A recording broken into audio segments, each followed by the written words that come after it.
Alex Rins did not pull into the Brno pit lane because his Yamaha was slow. He pulled in because he thought it might kill him. With 4 laps left in the race, one of the most experienced riders on the grid switched off a factory motorcycle and walked away. And then he said the part nobody inside Yamaha wanted said out loud. He used the words, risking my life. Not frustrated, not disappointed, risking his life. And while the paddock chased Ducati's latest soap opera, the most alarming sentence of the entire round came from a man most people had already written off. So what did Rins actually feel on that bike? And why has Yamaha gone so quiet about it? Here is why this is not the usual Yamaha complaint. Every other week, a Yamaha rider tells you the bike has no grip, no top speed, no pace, and you nod along, because that has been the story for 3 seasons.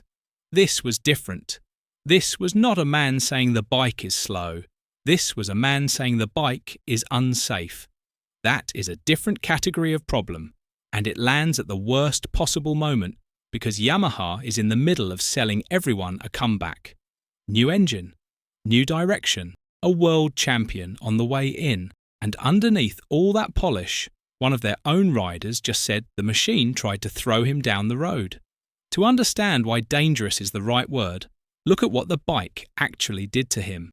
Start with the race itself. Rins spent most of the afternoon at the back, ahead of almost nobody, and that alone was not new for Yamaha this year. What was new was how it ended. He did not crash. He did not break the bike. He chose to stop. With 4 laps to go, running outside the points, he rode into the pit lane and shut it down. Riders almost never do that. Pride keeps them out there. So when Rins explained why, it landed hard. I was risking my life, feeling this problem on the bike, he said. Then he put the stakes into plain numbers. We are going at 350 kilometers per hour.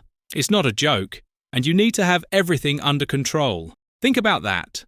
A factory rider decided finishing a Grand Prix was not worth staying on his own motorcycle. That is not a pace problem. That is a trust problem, and it runs far deeper than one bad Sunday.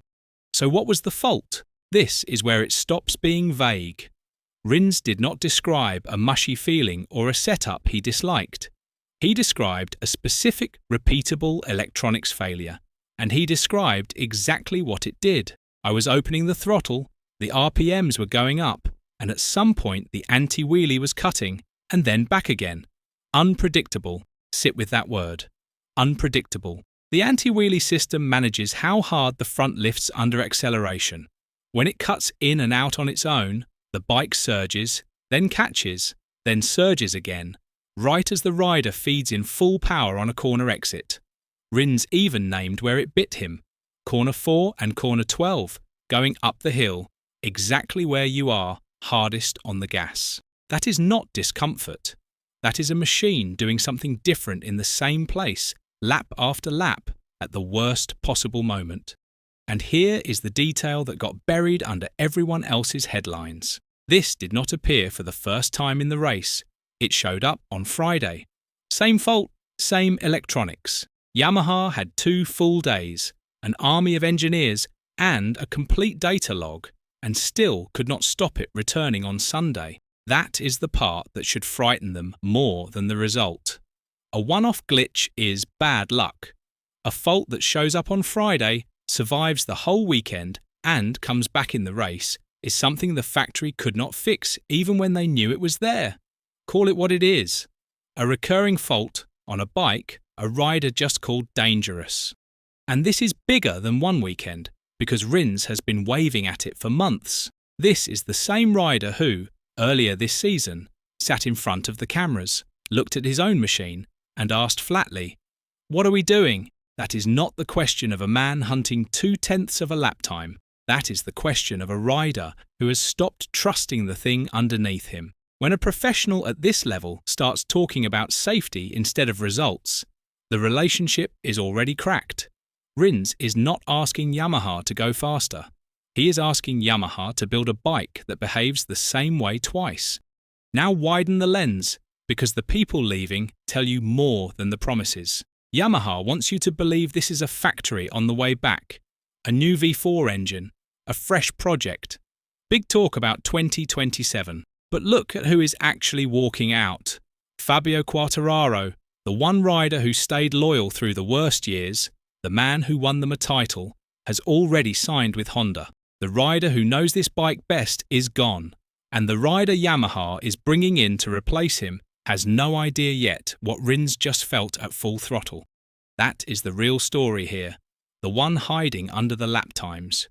For 3 years, everyone has described Yamaha's problem the same way. Too slow, not enough top speed, a bike that cannot fight at the front. So the fix was always framed as horsepower. More engine, more speed, catch Ducati. But Rins just told you the headline problem and the real problem are not the same thing. A slow bike loses races. An unpredictable bike loses riders. This was never about pace.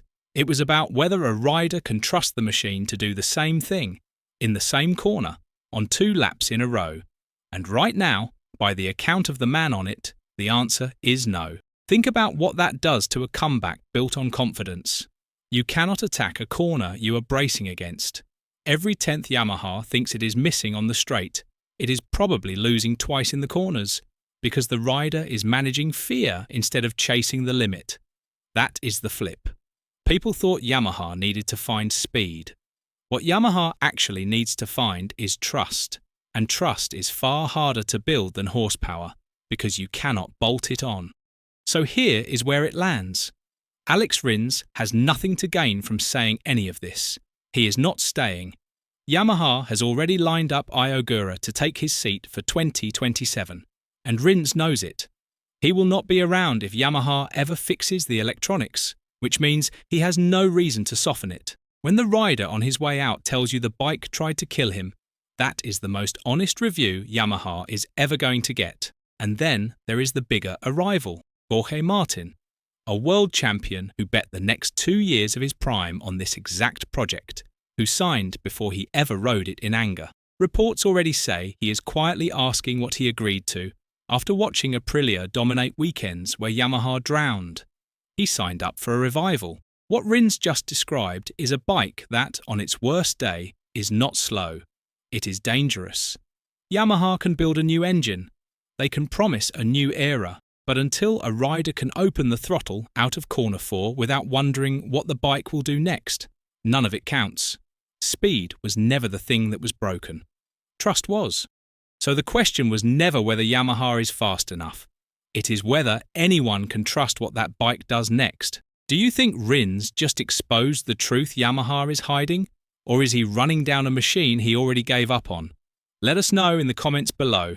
And once you do that, make sure to click on the video appearing on your screen right now.